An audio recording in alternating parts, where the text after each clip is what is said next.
Следующий докладчик — фонд Бужермер. Надеюсь, что я произношу это название правильно. Пожалуйста, вам слово. Добрый день, уважаемые дамы и господа. Да, вы правильно произнесли фонд Бузургмехр. Наш фонд создан в честь таджикского политзаключенного Бузургмехра Йорова, юриста, которого власти Таджикистана осудили на 28 лет. Меня зовут Джамшед Йоров. Одним из основных признаков наличия в любом государстве гражданского общества является само государство с демократическим политическим режимом. Гарантия и соблюдение личных свобод человека, такие как свобода слова, собрания, объединения, передвижения, религии и вероисповедания, выбор профессии и так далее. Невмешательство в личную жизнь гражданина, верховенство закона, возможность контроля власти и привлечения государства к ответственности за допущенные нарушения. Но, к сожалению, ни одно из этих определений никаким образом не подходит для сегодняшнего Таджикистана. В стране фактически нет ни одной религиозной, профессиональной или общественного объединения, которое бы не было под контролем государства.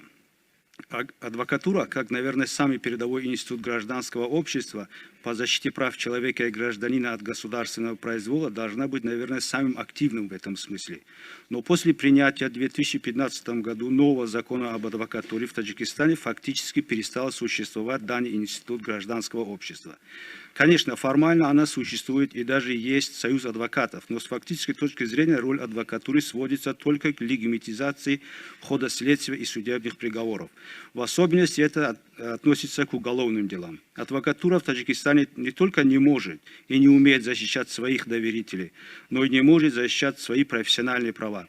После начала интенсивных государственных репрессий против оппозиционеров с 2014 года, а в особенности с ноября прошлого года по настоящее время, когда власти грубо, жестоко и кроваво пресекли гражданское недовольство на Памире, окончательно были уничтожены последние проявления независимости адвокатуры.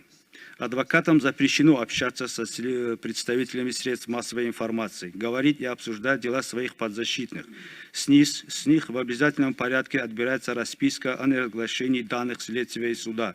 Суды проходят в закрытом режиме, против подзащитных применяются недозволенные методы следствия и так далее. Но если кто-то из адвокатов начнет говорить о подобных нарушениях, он не только попадает под колесо репрессий силовых структур Таджикистана, но и ответить перед руководством самого Союза адвокатов Таджикистана о неприемлемости конфронтации с властями. Единственным, на наш взгляд, шансом для возрождения гражданского общества, в том числе таджикской адвокатуры, являются международные политические, финансовые и дипломатические усилия. И вот тут роль государств-членов ОБСЕ очень важна.